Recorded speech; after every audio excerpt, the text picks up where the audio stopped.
구름이 낀 하늘 아래 대한민국 서울 한복판에 경찰서가 우뚝 서 있었다. 이는 도시의 끊임없는 에너지 속에서 질서를 상징하는 존재였다. 경찰서를 둘러싼 분주한 거리에는 결코 멈추지 않는 도시의 리듬이 흐르고 있었고 평범함과 비범함이 뒤섞인 순간들 속에서 수많은 삶들이 끊임없이 얽혀 흘러가고 있었다. 우진철은 강력범죄수사대에서 4년째 근무 중인 형사로 신중한 걸음으로 경찰서에 다가가고 있었다. 그의 마음속에는 무언가 무거운 것이 있었다. 그것은 마치 불청객처럼 생각 속을 오가던 이상한 상실감이었다. 그 감정은 그가 떠올릴 수 있는 어떤 기억과도 연결되어 있지 않았지만 그로 인해 남겨진 공허함은 분명하게 실제하는 듯 했다. 그는 그 감정의 근원을 찾기 위해 매번 파고들어 보았지만 결국 아무것도 발견하지 못했다. 오히려 그 부재는 점점 더 커져만 갔고 조용한 공허함이 그의 가슴 속에 퍼져나갔다. 경찰서 안에는 평소와 다름없는 분주한 소음이 가득했다. 젊은 신참 형사가 그에게 커피를 건네주며 잠시 그의 몽상에서 깨어나게 했다. 짐철은 감사의 의미로 가볍게 고개를 끄덕이며 커피를 받아들고 컵의 따스함이 손에 스며들도록 했다. 아직도 마음 한구석에 남아있는 그 이상한 공허함을 느끼면서도 짐철은 자신이 살아가는 삶을 다시 한번 상기했다. 그의 고된 직업에는 산만함이나 슬픔이 들어설 자리가 없었다. 일의 리듬은 그에게 자기 성찰의 여유조차 허락하지 않았다. 짐철이 사무실에 들어서자 그의 시선은 나란히 앉아있는 세 남자에게 꽂혔다. 그들의 존재는 즉시 그의 관심을 사로잡았고 그는 이들이 왜 이곳에 오게 되었는지 궁금해졌다. 근처에 있던 신참 형사는 설명을 망설이는 듯 보였고 세 사람을 불안하게 바라보았다.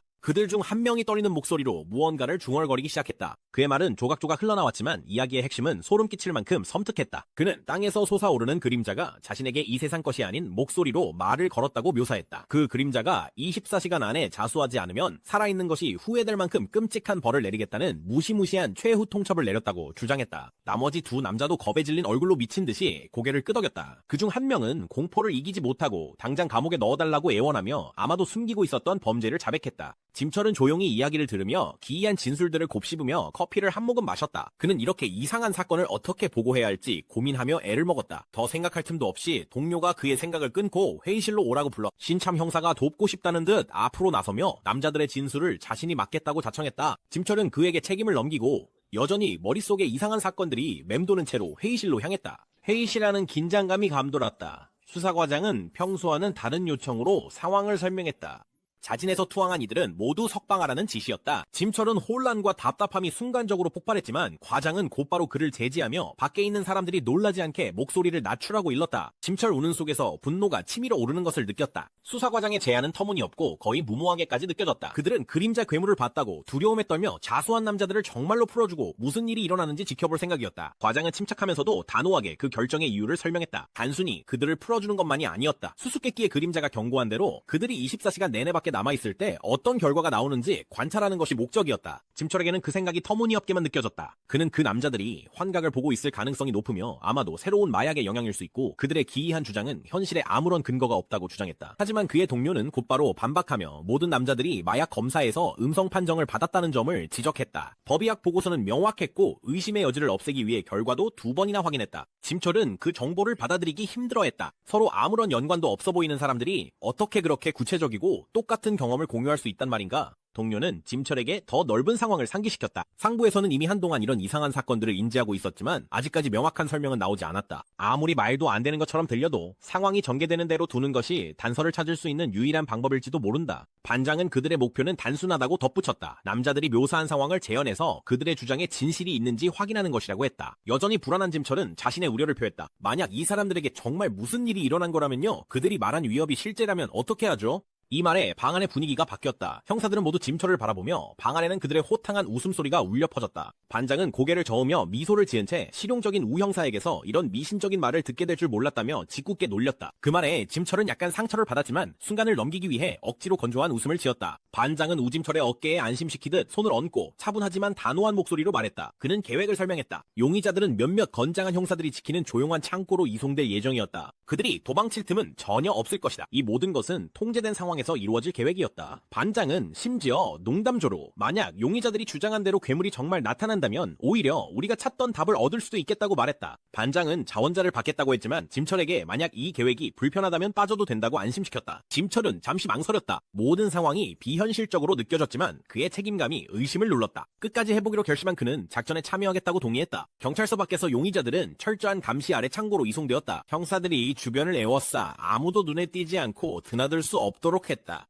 안에 있던 남자들은 눈에 띄게 겁에 질려 목숨을 구걸했다. 형사들은 약간의 조급함이 묻어나긴 했지만 단호하게 그들을 안심시켰다. 분위기는 긴장됐지만 통제되고 있었다. 새벽이 다가오자 공기는 더욱 차가워졌고 봄임에도 불구하고 그들의 입김이 희미한 구름처럼 피어올랐다. 형사들은 점점 지루해졌다. 별다른 일이 일어나지 않자 몇몇은 집중력을 잃고 남은 시간이 얼마나 되는지 잡담을 나누기 시작했다. 하지만 그 고요함 속에서도 우진철은 여전히 경계를 늦추지 않았다. 뭔가 마음에 걸리는 게 있었다. 폭풍 전야의 고요함처럼 알 수 없는 불안감이 그의 마음을 짓눌렀다. 모두가 예상했던 대로였다. 아무 일도 일어나지 않았다. 불길한 그림자가 정한 24시간의 마감이 다가오며 마지막 초가 흐를 때 공기는 기대감으로 무겁게 가라앉았다. 창고 안에 있는 사람들의 불안한 숨소리만이 들릴 뿐 여전히 고요했다. 범인은 두려움에 질린 창백한 얼굴로 주위를 어리둥절하게 둘러보았다. 그의 떨리는 목소리가 침묵을 깨뜨리며 왜 아무 일도 일어나지 않았는지 물었다. 형사 중 한 명은 짜증이 난 듯 이 남자들이 이야기를 지어냈다며 함께 약을 하고 진실을 숨기고 있다고 몰아붙였다. 범인은 절박하게 자신들이 본 것이 진짜라며 처음에는 4명이 있었다고까지 주장했다.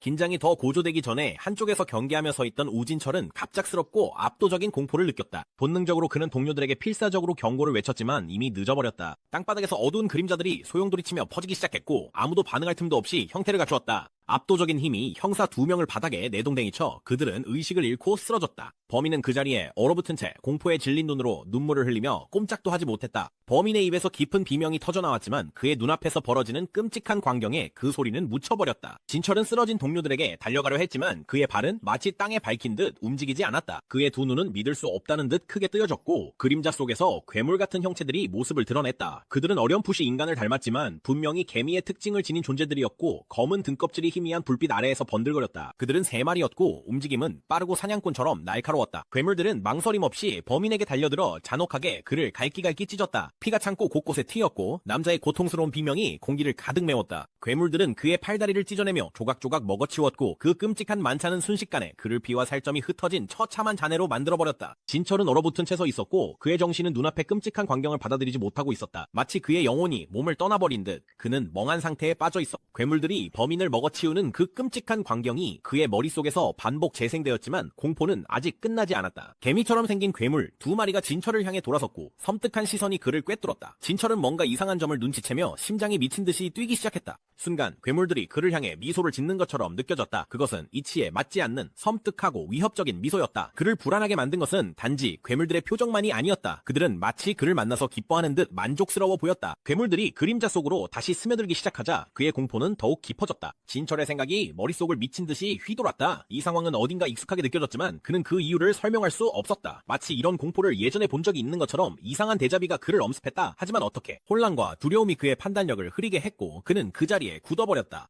그 후 현장은 혼돈 그 자체였다. 사건 소식을 들은 수사반장은 나중에 현장에 들이닥쳤고 분노에 차 있었다. 그의 목소리는 분노로 울려 퍼지며 해명을 요구했다. 반장의 분노는 손에 잡힐 듯 했다. 그는 용의자들이 완전히 사라졌고 2명의 경찰관이 의식을 잃은 채 발견된 점을 지적하며 형사들을 호되게 꾸짖었다. 어느 누구도 설명할 수 없었고 모두 그의 분노 앞에 침묵할 수밖에 없었다. 반장은 진철을 바라보며 무슨 일이 있었는지 설명하라고 요구했다. 진철은 잠시 머뭇거리다가 의식을 되찾은 후 구급차를 불렀지만 그 외에는 거의 기억이 나지 않는다고 설명했다. 반장은 답답하다는 듯이 헛웃음을 지으며 고개를 저었다. 분노에도 불구하고 그는 이 사건을 은폐하는데 더 신경을 쓰는 듯 보였다. 아직 상부에 보고되지 않았다며 관련된 모든 이들에게 엄격한 지침을 내렸다. 반장은 이 사건은 결코 일어나지 않은 일이라고 단호하게 명령했다. 부상당한 경찰관들은 구로구 조직을 수사하다 다친 거다. 우리는 그 이야기로 통일한다. 형사들은 조용히 고개를 끄덕이며 한 목소리로 동의했다. 진철은 책상에 앉아있으면서도 뭔가 잘못됐다는 느낌을 떨칠 수 없었다. 이상한 사건들을 하나하나 맞춰보며 그의 생각은 쉴 새 없이 달렸다. 범인들이 자수한 사건이 그의 머릿속을 떠나지 않아 좀처럼 마음이 놓이지 않았다. 형사 중 한 명이 진철에게 다가와 그가 이 문제에 집중하는 이유를 궁금해했다.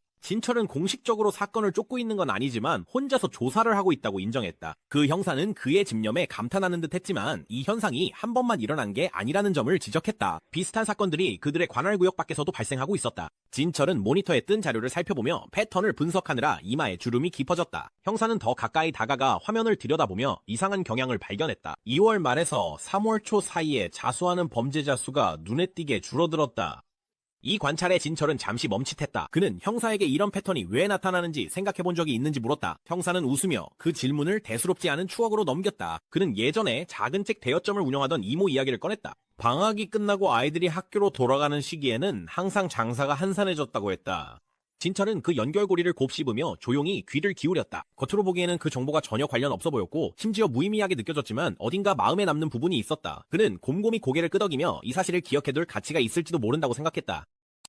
신입생 입학식을 하루 앞두고 교장 선생님은 학생부 담당 박 선생님과 비공개 회의를 가졌습니다. 교장 선생님이 책상 위에 서류를 올려놓고 박 선생님 쪽으로 밀자 교무실 분위기는 무거워졌습니다. 박 선생님은 호기심을 품고 그 파일을 훑어보며 뭔가 심상치 않은 내용을 예상했습니다. 언뜻 보기에는 특별한 점이 없어 보였습니다. 학생의 아버지는 소방서에 근무했고 어머니는 전업주부였으며 성적도 무난했습니다. 문제가 있을 만한 단서는 전혀 보이지 않았습니다. 하지만 교장 선생님은 박 선생님에게 좀 더 자세히 보라고 하며 파일 속 특정 부분에 주목하라고 했습니다. 그제서야 박 선생님은 학생이 중학교 1학년 때 2년간 가출했다는 메모를 발견했습니다. 이 한 가지 사실만으로도 그 학생은 다른 이들과는 달랐고 겉으로 보이는 것보다 훨씬 복잡한 과거가 있음을 암시했습니다. 교장 선생님은 학생의 전학 배경을 설명하며 자신의 우려를 털어놓았습니다. 그는 학교가 이 새로운 학생이 가져올 수 있는 잠재적인 문제에 대비할 수 있기를 바랐습니다. 하지만 박 선생님은 전혀 주눅들지 않았습니다. 상황을 파악하는 그의 눈빛에는 자신감이 반짝였습니다. 엄격하고 단호한 생활지도 방식으로 유명했던 그는 동료들 사이에서 독사라는 별명을 얻었습니다. 그에게 이 도전은 자신의 실력을 입증할 수 있는 기회였습니다. 고등학교 신입생들은 입학식에 참석하기 위해 운동장에 모였고 느슨해진 교사들의 틈을 타 중학교 친구들과 제외하며 수다로 가득 찬 분위기를 만들었습니다. 수많은 학생들 사이에서 박 선생님은 날카로운 눈으로 자신이 미리 이야기를 들었던 소위 문제아라 불리는 성진우를 단번에 찾아냈습니다. 막대기를 손에 쥔 박 선생님의 입가에는 자신감 넘치는 미소가 번졌습니다. 박 선생님은 결연한 발걸음으로 진우에게 다가가며 머릿속에는 훈육에 대한 생각이 가득했습니다. 과거가 아무리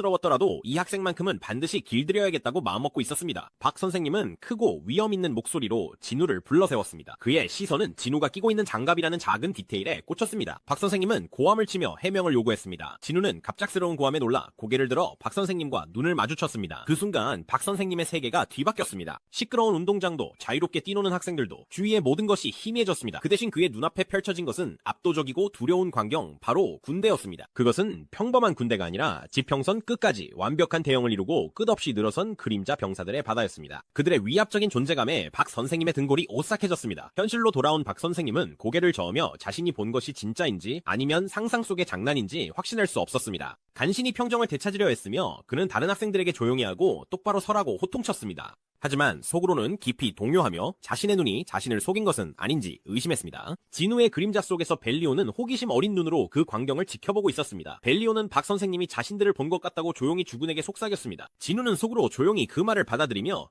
이것이 자신이 이 세계로 돌아온 또 다른 영향인지 궁금해했습니다.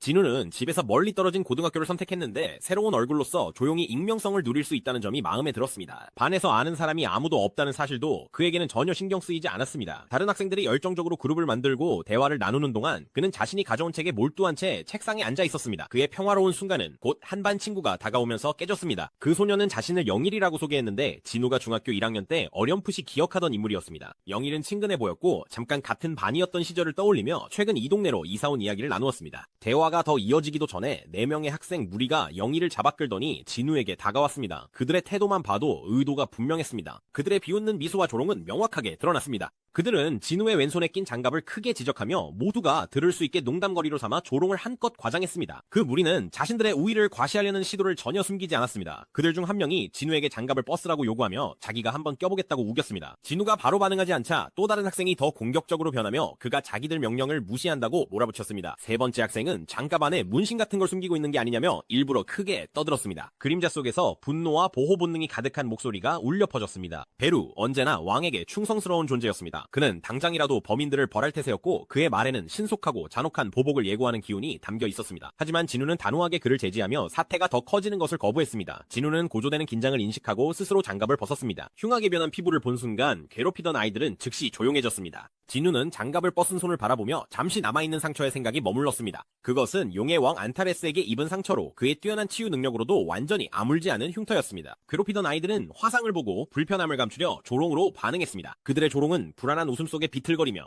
흉터를 흉측하고 불쾌한 것쯤으로 치부했습니다. 그들이 그림자에서 벗어나 걸어가자 베루는 문제아들을 따라가며 날카로운 시선으로 그들의 뒷모습을 지켜봤습니다. 그러다 마치 보이지 않는 힘이 개입한 듯 4명의 괴롭히던 아이들이 동시에 넘어졌습니다. 그들은 교실 뒤쪽으로 가는 길에 어색하게 비틀거리며 거의 우스꽝스럽게 바닥에 넘어졌습니다. 아래에서 지켜보던 베루는 진우를 힐끗 바라보며 승인을 구했는데 그 행동은 미묘하지만 분명한 의도가 담겨 있었습니다. 진우는 겉으로는 아무런 반응을 보이지 않았지만 속으로는 약간의 유머쯤은 괜찮다고 생각했습니다. 어차피 재미있었으니 괜찮은 일이었습니다. 이후 진우와 영일이 함께 교실을 나서자 영일은 진우가 예전과 얼마나 달라졌는지에 감탄했습니다. 그는 진우가 불량배들 앞에서도 침착함을 잃지 않는 모습을 보고 3년 전과는 완전히 달라졌다고 느꼈습니다. 영일은 호기심 어린 목소리로 진우가 그동안 그렇게 자신감을 갖게 되기 위해 많이 훈련한 것이냐고 물었습니다. 진우는 조용히 미소를 지으며 정말로 많이 훈련했다고 인정했습니다. 이야기는 동아리로 옮겨갔고 진우의 표정이 약간 밝아졌습니다. 진우는 약간의 설렘이 담긴 목소리로 꼭 들어가고 싶은 동아리가 있다고 말했습니다. 진우의 열정에 당황한 영일은 그를 따라 육상 트랙 쪽으로 향했습니다. 진우는 육상 부원들 앞에 섰고 그의 등장에 동아리의 선배이자 유명인물인 최태웅이 시선을 주었습니다. 특히 신입생이 이렇게 대담하게 다가오는 일이 드물었기에 진우의 가입 요청에 최태웅은 놀란 기색을 감추지 못했습니다. 최의 시선은 두 사람 사이를 오가다가 진우에게로 옮겨갔다. 최태웅의 머릿속에는 곧바로 여러 가지 의문이 떠올랐습니다. 진우가 재능 있는 운동선수인지 아니면 중학교 때부터 경험이나 훈련을 쌓았는지 궁금했던 것입니다. 진우는 침착하게 솔직하게 대답했습니다. 아니요, 그는 운동신동도 아니었고 훈련을 받은 적도 없었습니다. 그의 솔직함에 선배들은 당황했고 의심은 더욱 커졌습니다. 한 선배는 이 동아리가 잠재력이 뛰어난 사람만 받아주는 배타적인 곳이라고 말했습니다. 그들은 운동 경력이 전혀 없는 사람이 왜 가입하려고 하지? 라고 의아해했습니다. 진우의 대답은 간단하지만 단호했습니다. 그는 시합에서 꼭 이기고 싶은 사람이 있다고 했습니다. 잠시 동안 진우의 생각이 멀어졌습니다. 그는 차혜인을 떠올렸습니다. 중학교 시절의 차혜인은 육상에서 타고난 재능을 가진 뛰어난 주자였습니다. 비록 그녀의 길이 결국 상위 랭커 헌터가 되는 것으로 이어졌지만 진우는 그녀의 예전 실력이라면 지역 대회에서도 손꼽힐 것임을 알고 있었습니다. 진우는 이것을 기회로 삼았습니다. 전투나 길드와는 전혀 다른 환경에서 자연스럽게 그녀를 만날 수 있는 기회였죠. 진우의 결의는 분명했지만 선배들은 그를 명문 육상부에 그렇게 쉽게 받아줄 생각이 없었습니다. 그들의 회의적인 시선은 분명했고 리더인 최 선배가 직접 시험을 내기로 했습니다. 최 선배는 근처에서 몸을 풀고 있던 팀원 중 한 명, 마르고 자신감 넘치는 주자를 가리켰습니다. 최 선배는 진우가 동아리에서 가장 못 달린다고 평가받는 2학년 후보 주자를 이겨야만 자격을 인정받을 수 있다고 선언했습니다. 진우는 그 주자를 유심히 살폈습니다. 겉모습만 보면 평범해 보일 수도 있었지만 진우의 예리한 관찰력은 전혀 다른 사실을 말해주고 있었습니다. 자신감 넘치는 태도와 더불어 탄탄한 허벅지와 종아리는 그가 결코 실력이 부족하지 않다는 것을 드러내고 있었습니다. 진우는 이 계략을 단번에 알아챘습니다. 이 주자는 평범한 러너가 아니었습니다. 다른 학생들은 비웃는 표정으로 지켜보고 있었고 그중 한 명은 진우가 아무것도 모르는 듯한 모습에 속으로 재미있어했습니다. 그 주자는 단순한 후보가 아니었습니다. 그는 전년도 지역대회에서 3위를 차지한 실력자였습니다. 이들에게는 달리기 경험조차 없는 진우가 도전한다는 것 자체가 터무니없어 보였습니다. 최 선배는 단순한 시합을 넘어서는 도박을 걸며 판을 더 키웠습니다. 진우가 지면 한 달 동안 팀의 빨래와 청소를 도맡아야 했습니다. 반대로 진우가 이기면 팀에 정식으로 들어갈 수 있었습니다. 이 조건에 모두가 재미있어하는 듯 보였고 그들은 자신들의 대타가 이길 것이라 확신하고 있었습니다. 진우는 망설임 없이 그 조건을 받아들였습니다. 박 선생님은 교무실에서 쉬는 중이었고 아까 느꼈던 불안감을 떨쳐내려 애쓰고 있었습니다. 동료 교사 한 명이 다가와 그의 안부를 물었습니다. 박 선생님은 괜찮다고 안심시키고 머리를 식히기 위해 창가로 다가가 담배에 불을 붙였습니다. 그의 시선은 아래 운동장으로 향했고 학생들이 연습하는 모습이 보였습니다. 그때 그는 성진우가 육상부와 함께 달리고 있는 것을 발견했습니다. 박 선생님의 이마에 혼란스러운 주름이 잡혔습니다. 아까 그 문제아가 왜 지금은 운동선수들 사이에 있는 거지? 그 광경은 진우에 대해 자신이 갖고 있던 문제아 이미지와 맞지 않았습니다. 그때 육상부 코치가 방에 들어오자 박 선생님은 곧바로 자신이 본 것에 대해 물었습니다. 코치는 재미있다는 듯이 진우가 팀에 들어오고 싶다며 찾아왔다고 설명했습니다. 진우의 실력을 보고 나니 바로 거절할 수 없어서 체력을 테스트 중이라고 말했다고 했습니다. 코치는 웃으며 진우가 벌써 20바퀴째라고 말했습니다. 코치조차도 진우가 달리는 모습을 지켜보다가 지칠 정도였다고 덧붙였습니다. 박 선생님은 창가에 기대서며 믿기지 않으면서도 호기심이 스며드는 생각에 잠겼습니다. 혹시 자신이 진우에 대해 잘못 생각하고 있었던 걸까? 그 소녀는 자신이 생각했던 문제아처럼 보이지 않았습니다. 진우를 좀 더 열린 마음으로 지켜보기로 결심한 박 선생님은 자신의 편견을 내려놓고 직접 진실을 확인하기로 했습니다. 바로 그때 바깥의 햇빛이 부자연스럽게 어두워지더니 운동장 아래 풍경이 악몽처럼 변하기 시작했습니다. 운동장에는 더 이상 달리는 학생들이 없었고 그 대신 그림자 같은 존재들이 끝도 없이 완벽한 대형을 이루고 서 있었습니다. 공포가 몰려오자 박 선생님의 무릎이 주저앉을 듯 위태로워졌습니다. 그는 이 모든 것이 환상이라고 스스로를 설득하려 애썼습니다. 하지만 그 광경은 너무나 생생하고 너무나 현실적이어서 무시할 수 없었습니다. 베루가 고개를 들어올리며 박 선생님과 시선을 마주쳤습니다. 베루는 턱을 크게 벌리더니 박 선생님의 머릿속에 울려 퍼지는 날카로운 비명을 질렀습니다.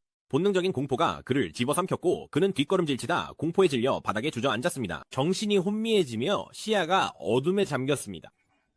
베루는 인간의 반응을 알아차리고 조용히 운동장으로 돌아갔습니다. 상황을 지켜보던 이그레스는 개미를 쿡 찌르며 못마땅하다는 듯 고개를 저었습니다. 베루가 또 한 번 도를 넘었다는 것이 분명했다. 베루는 이 인간이 정말로 자신들을 볼 수 있다는 사실을 깨닫고 인정하듯 중얼거렸다.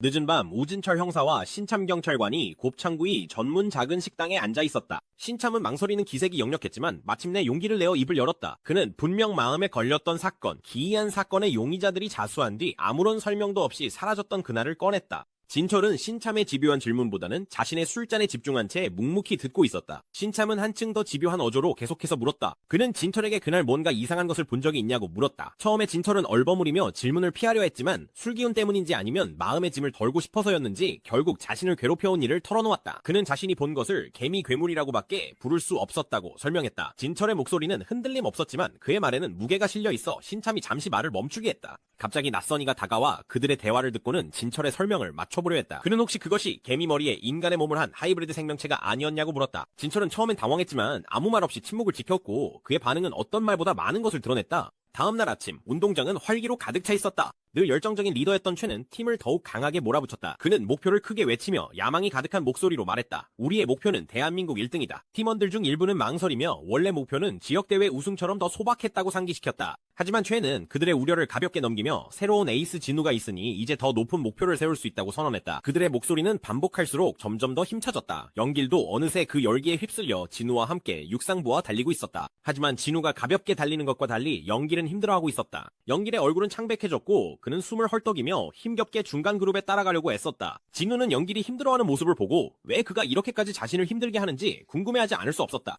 그림자 속에서 벨리아는 인간들이 종종 불필요해 보이는 고난조차 기꺼이 받아들이는 모습을 경멸스러운 어조로 지켜보며 평했다. 하지만 진우는 다른 선택을 했다. 진우는 손끝에 소량의 만화를 모아 연길에게 보냈다.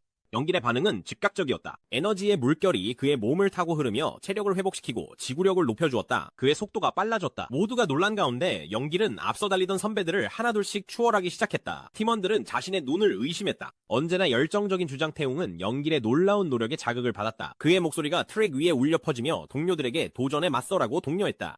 바이퍼로 알려진 박 선생님은 멀리서 트랙 팀원들을 날카로운 시선으로 바라보고 있었다. 이들은 이른 아침부터 끊임없이 훈련해온 학생들이었고 박 선생님의 마음은 그날 밤 이후로 불안감으로 가득 차 있었다. 그 밤은 도저히 잊을 수 없는 밤이었다. 며칠 전 스트레스를 이기지 못한 그는 곱창집에서 술을 마시게 되었다. 바로 그곳에서 이상한 일들이 시작되었다. 연기로 가득한 분위기와 부딪히는 술잔 소리 속에서 그는 인간과 비슷한 몸을 가진 개미 괴물에 대해 터무니없는 말을 내뱉고 말았다. 짐철과 그의 신입 파트너가 그를 바라보자 박 선생님은 갑자기 술이 확 깨는 듯한 차가운 기운을 느꼈다. 당황한 그는 웃으며 넘기려 했고 술 기운에 헛소리를 했다고 사과했다. 하지만 박 선생님이 자리를 뜨려 하자 짐철이 그를 붙잡았다. 형사는 날카로운 눈빛으로 더 자세한 이야기를 해달라고 요구했다. 마지못해 박 선생님은 자리에 앉았고 붉어진 얼굴은 그의 불편함을 고스란히 드러냈다. 그는 아는 만큼만 털어놓았지만 한마디 한마디가 제정신에서 점점 멀어지는 듯한 기분이었다. 그 만남은 그의 머릿속에 오래 남아 평소 날카롭던 그의 정신을 불안하게 만들었다. 운동장에서는 진우가 박 선생님의 예리한 시선을 의식하고 있었다. 선생님의 집요한 관찰은 진우의 눈에 띄지 않을 수 없었고 그로 인해 진우는 조용한 경계심을 품게 되었다. 어둠 속에서 벨리안의 목소리가 정적을 깨며 박 선생님의 기억과 시각을 지워 잠재적 위협을 없애자는 극단적인 방법을 제안했다. 하지만 진우는 충동적으로 행동하지 않았다. 그는 충동적으로 행동하지 않기로 결심했다. 대신 그는 당분간 눈에 띄지 않으면서 박 선생님의 의도를 지켜보기로 했다. 학교 밖에서 진철은 형사로서의 본능과 씨름하고 있었다. 식당에서의 그날 밤 기억과 학교에서 벌어진 이상한 일들이 겹치면서 그의 마음속에 끈질긴 호기심이 불타올랐다. 범죄자들이 묘사한 괴물들과 박 선생님만이 목격한 그림자 같은 존재들 사이의 연관성이 그를 계속 괴롭혔다. 하지만 그는 망설였다. 이 일에 대해 학생에게 어떻게 다가가야 자신이 미쳤다는 인상을 주지 않을 수 있을까? 그는 학교 정문 근처에 머물며 다음 행동을 고민하던 중 날카로운 눈에 무언가가 포착되었다. 나무 밑동에서 벽 쪽으로 그림자가 미묘하지만 의도적으로 움직였다. 그것은 빛의 장난이 아니었다는 것을 그는 확신했다. 진철은 얼어붙었고 본능이 작동하며 숨이 가빠지고 머릿속이 빠르게 돌아갔다. 무언가가 있었다. 그것은 분명히 실체가 있는 것이었다. 지리 수업 시간, 진우는 한 손으로 샤프를 무심코 돌리며 지루한 수업에 몇몇 반 친구들이 졸음에 빠져드는 모습을 바라보고 있었다. 그의 마음은 딴 생각에 잠겨 있었지만 여전히 경계심을 늦추지 않았다. 그는 누군가가 그림자 감시자들을 눈치챘다는 사실을 깨달았다. 갑작스러운 노크 소리가 교실의 조용한 분위기를 깨뜨렸고 지리 선생님이자 형사인 진철은 놀라며 날카로운 눈빛으로 교실을 훑었다. 진우는 비록 전생의 기억은 없지만 그 남자의 본능은 여전히 예리하다는 것을 알아차렸다. 이는 전 헌터 협회장다운 면모였다. 한편 교실 안은 조용한 속삭임과 추측성 수군거림으로 가득 찼다. 형사가 성진우를 찾고 있다.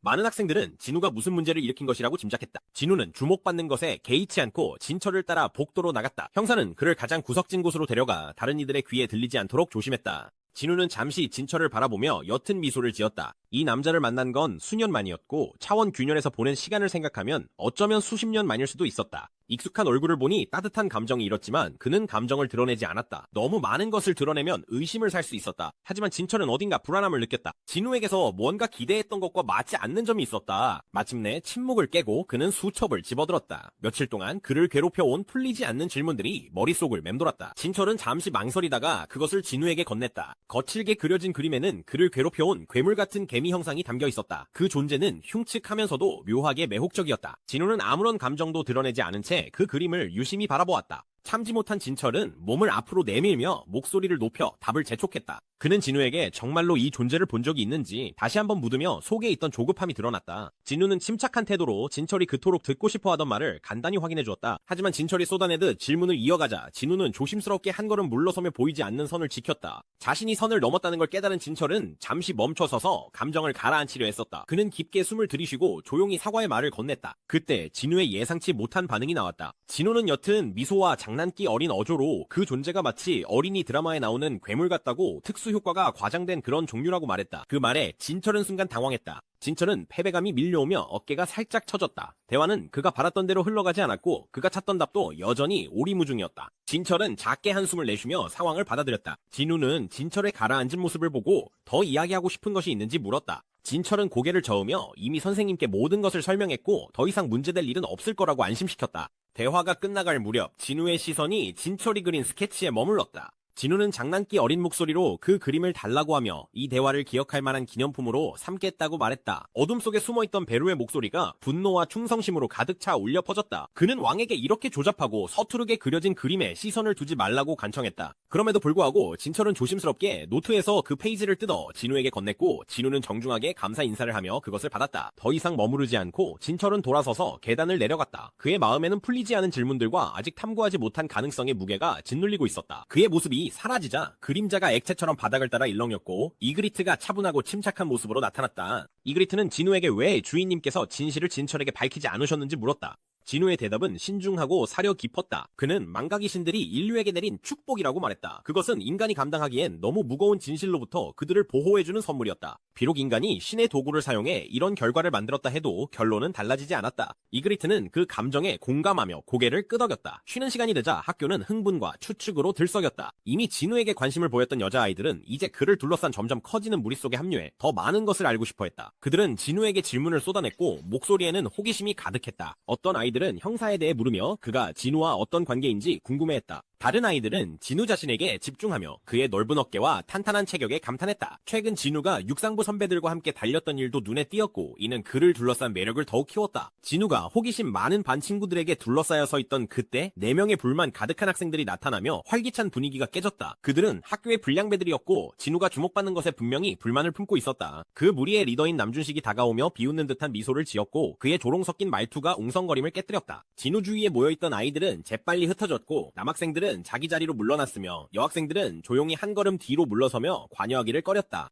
준칙은 진우의 이마를 툭 치며 오만한 표정을 지었다. 그는 진우의 인기에 대해 비꼬는 말을 하며 경찰이 찾아온 것을 두고 조롱했다. 그의 말에는 위협적인 뉘앙스가 담겨 있었고 진우에게 긴장을 풀고 반항하지 말라고 요구했다. 상황이 더 악화되기 전에 거대한 팔이 준칙의 목을 단단히 감쌌다. 준칙은 깜짝 놀라 비명을 질렀고 위압적인 선배 2명 최와 구식이 현장에 들어섰다. 그들의 우뚝 솟은 존재감은 즉시 분위기를 바꿔놓았다. 선배들은 지체 없이 불량배들 각각을 붙잡아 헤드록을 걸었다. 불량배들의 자신감은 순식간에 사라졌고 선배들에게 상대가 되지 않는다는 사실을 깨닫자 얼굴이 창백해졌다. 최이 느긋하면서도 단호한 태도는 그가 협상하러 온 것이 아님을 분명히 보여주었다. 진우는 침착한 어조로 선배들에게 말을 건네며 그들의 개입에 약간 놀랐다는 듯이 표현했다. 하지만 최는 웃으며 그들의 이유를 설명했다. 그들은 진우가 육상부의 에이스인 그가 불량배들을 때려눕히는 것을 막기 위해 온 것이었다. 진우는 그 말에 대수롭지 않게 반응했지만 선배들은 아직 할 말이 남아있었다. 최는 이어서 육상부 신입 환영회가 있다고 말하며 진우와 또 다른 팀원인 영길이 수업 후에 참석할 수 있도록 시간을 비워두라고 했다. 진우는 혼란스러운 상황 속에서도 침착한 태도를 유지한 채 초대에 응했다. 진우가 교문을 나서자 평소처럼 방과 후에 웅성거림이 그를 둘러쌌지만 그의 시선은 곧 근처에 서 있는 한 인물에게로 향했다. 그 인물은 바로 짐철이었고 결연한 표정으로 서 있는 그의 모습은 아까의 대화가 끝나지 않았음을 분명히 보여주고 있었다. 짐철은 진우를 불러 세우며 아까 나누던 이야기를 마저 하자고 요청했다. 진우가 대답하기도 전에 언제나 활기찬 선배인 최가 그들의 대화를 끊었다.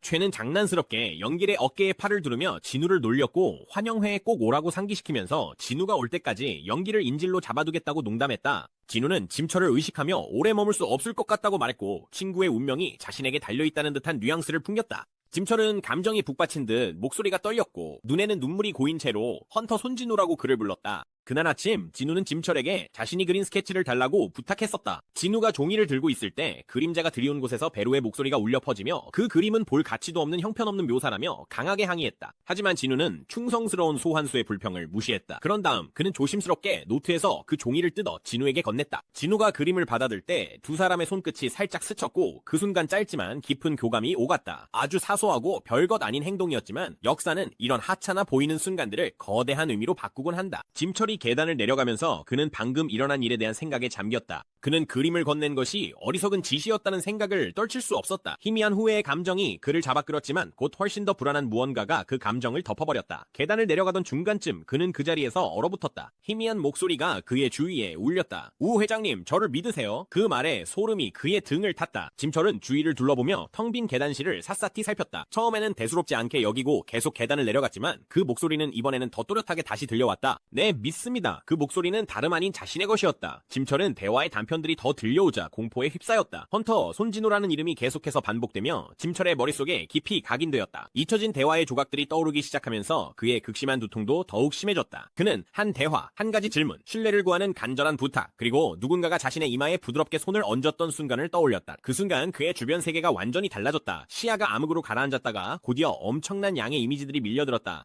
과거와 현재, 미래가 뒤엉키며 게이트, 헌터, 몬스터, 지배자, 군주들의 장면이 펼쳐졌다. 그 모든 혼돈의 한가운데에 그림자 군주로서 서 있는 진우의 모습이 보였다. 그 기억들은 논리와 이성을 초월해 도저히 이해할 수 없는 것이었다. 짐철은 존재의 본질을 잇는 영원한 전쟁이 펼쳐지는 것을 지켜보는 듯한 기분이 들었다. 그는 자신이 본 것을 이해하려 애쓰며 비틀거렸지만 그 거대한 진실 앞에 말문이 막혔다. 감정의 폭풍 속에서 한 가지 진실만이 뼈아프게 드러났다. 진우는 평범한 학생이 아니었다. 그는 시간의 제약을 초월해 존재하는 존재였으며 짐철이 상상조차 할 수 없는 세계의 기억을 지니고 있었다. 진우와 짐철은 학교 근처의 조용한 공원으로 자리를 옮겼다. 그곳은 그들의 대화의 무게를 방해받지 않고 나눌 수 있는 평화로운 장소였다. 짐철은 자신이 알고 있는 사건의 시간표를 곱씹어 보았다. 역사적 기록에 따르면 진우는 2년 동안 사라졌지만 진우가 묘사한 전투의 규모를 생각하면 훨씬 더 길고 고된 싸움이 있었던 것처럼 느껴졌다. 진우가 차원의 균열에서 27년을 보냈다는 진실을 밝혔을 때 짐철은 마치 숨이 턱 막히는 듯한 충격을 받았다. 진우가 감내한 희생의 규모는 실로 엄청났다. 짐철은 그에게 후회가 없었는지 묻지 않을 수 없었다. 진우의 대답은 확고했고 그의 신념에는 흔들림이 없었다. 그는 자신의 결정을 자랑스럽게 이야기하며 몇 번을 다시 선택해야 해도 항상 같은 길을 택할 것이라고 단언했다. 그것은 단순한 의무감에서 비롯된 결정이 아니라 인류에 대한 깊은 애정에서 나온 것이었다. 짐철은 대화하는 동안 진우를 유심히 관찰했다.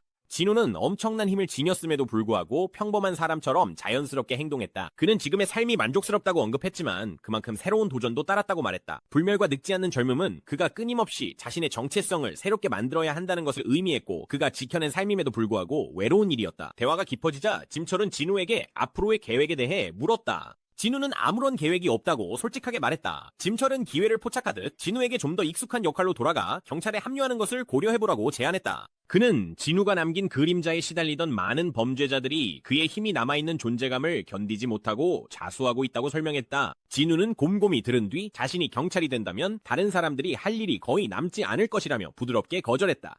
하지만 짐철은 오히려 그런 세상이야말로 추구할 가치가 있는 세상, 사람들이 더 이상 범죄를 두려워하지 않고 평화롭게 살아가는 곳이라고 보았다. 진우는 곰곰이 생각한 뒤 고려해보겠다고 약속했다. 짐철은 떠나기 전에 낙관적인 어조로 진우의 답을 기다릴 자신이 있다고 말했다. 진우는 장난스러운 어조로 짐철에게 그런 기대는 하지 말라며 경찰의 힘든 삶과 적은 월급을 가볍게 놀렸다.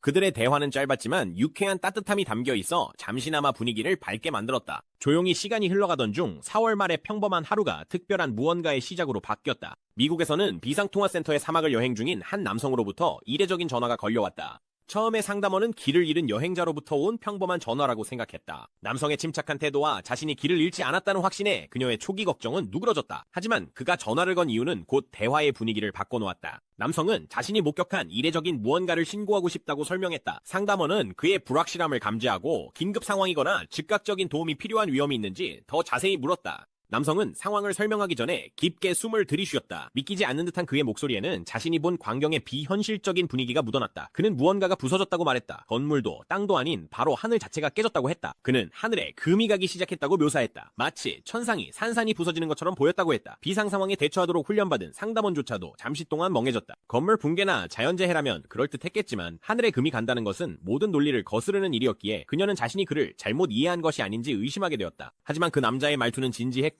그의 머뭇거림에서는 자신이 전하려는 말에 무게가 느껴졌다. 4월은 학생들에게 힘든 달이었지만 진우에게는 특히 더 바빴다. 중간고사와 육상 대회가 겹치면서 그의 일정은 빽빽하게 들어차 있었다. 에그리스는 언제나처럼 부지런하고 왕의 학업 성취를 걱정하며 다시 한번 조언을 해주기 위해 나섰다. 그는 진우의 답안을 꼼꼼하게 검토하며 세심한 주의를 한순간도 놓치지 않았다. 진우는 시간이 얼마나 흘렀는지 모를 때 등골을 타고 차가운 한기가 스며드는 것을 느꼈다. 그 감각은 날카롭고 불안감을 주었으며 결코 무시할 수 없는 경고였다. 긴박함을 직감한 진우는 곧바로 지배자들의 사절에게 연락해 조용한 카페에서 만남을 주선했다. 한동안 그림자 군주를 보지 못했던 사절은 격식을 차려 인사했지만 진우는 인사치레에 시간을 쓰지 않았다. 그의 걱정은 즉각적이었고 그는 곧장 본론을 꺼냈다. 진우는 자신이 감지한 이상한 기운이 지배자들 때문인지 알고 싶었다. 사절은 진심으로 당황한 듯 보이며 지배자들의 개입을 부인했다. 그는 진우에게 자신들이 사용하는 방식과 움직임이 진우가 말하는 것과는 다르다고 상기시켰다. 진우가 더 추궁하며 책임이 있는 자들의 정체를 묻자 사절은 불길한 설명을 내놓았다. 그는 최근 이 세계에 들어온 거인족 타이탄이라 불리는 2개의 존재들에 대해 이야기했다. 이 존재들은 사악한 본성을 지녔으며 생명을 유지하는 별이 깃든 암석을 먹어치웠다. 처음에는 하늘의 군대에 의해 쫓겨났지만 이후 그들은 진로를 바꿔 지구로 향하게 되었다. 진우는 그들이 왜 지구에 오게 되었는지 그 동기를 물었. 사절은 타이탄들이 지구의 자원이 그들의 끝없는 욕구를 충족시켜줄 수 있기 때문에 이곳에 끌려왔다고 설명했다.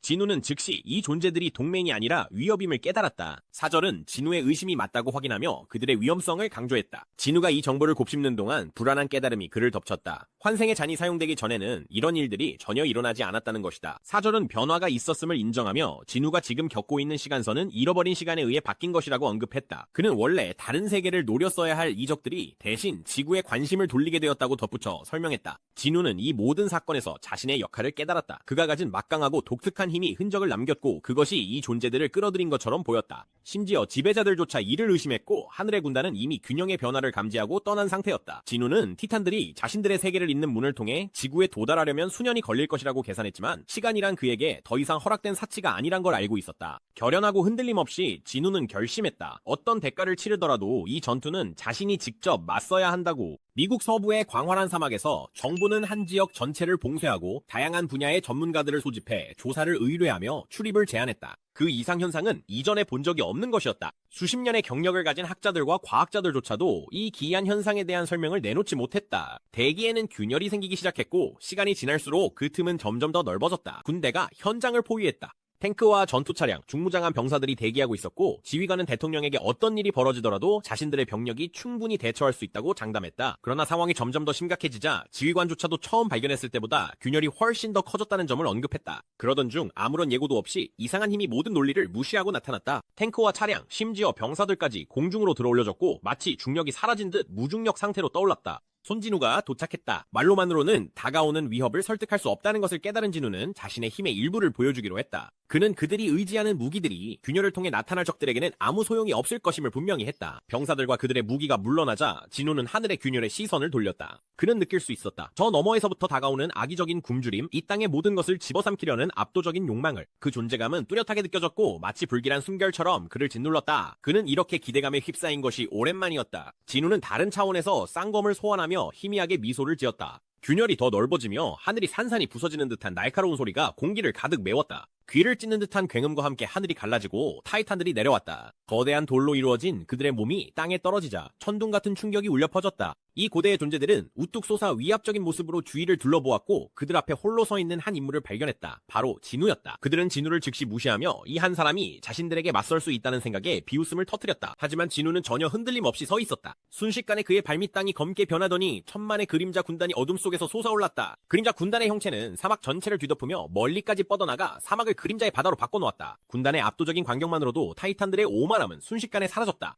멀리 떨어진 미국 백악관, 대통령은 집무실에 홀로 앉아 깊은 생각에 잠겨 있었다. 최근 벌어진 일들을 곱씹으며 그의 마음은 불안으로 소용돌이쳤다. 하늘에 갑자기 균열이 생겼고 그 틈에서 정체불명의 존재들이 나타났다. 이것은 전례 없는 위기였으며 도저히 설명할 수 없는 일이었다. 대통령은 그들의 대응 방식의 근본부터 의문을 품었다. 정말로 국민에게 알리지 않은 채 이런 재앙을 조용히 처리할 수 있을까? 그리고 더 중요한 것은 그들이 나타난 괴물들을 상대할 능력이 과연 있는가 하는 점이었다. 그의 불안한 생각은 체스터 해리슨 장군이 방에 들어서며 중단되었다. 점점 커져가는 두려움 속에 어떤 소식이든 기다리고 있던 대통령은 해리슨 장군의 보고를 듣자마자 벌떡 일어섰다. 상황은 이미 해결된 듯 보였지만 해리슨 장군이 모든 설명은 회의실에서 들을 수 있다고 말하자 오히려 미스터리는 더욱 깊어졌다. 대통령은 해리슨과 함께 걸으면서도 머릿속에 수많은 의문이 떠올랐다. 방에 들어서자 해리슨은 모두의 시선을 드론과 로봇이 촬영한 영상에 집중시켰다. 영상이 재생되는 동안 모두의 시선은 화면에 고정되었고 그들이 목격하는 것에 무게의 방안은 고요해졌다. 진우는 충성스러운 마법병 지휘관 터스크에게 신호를 보냈고 터스크는 즉시 임무를 준비했다. 주문이 발동되자 터스크와 마법병들은 맹렬한 불길을 쏟아냈다.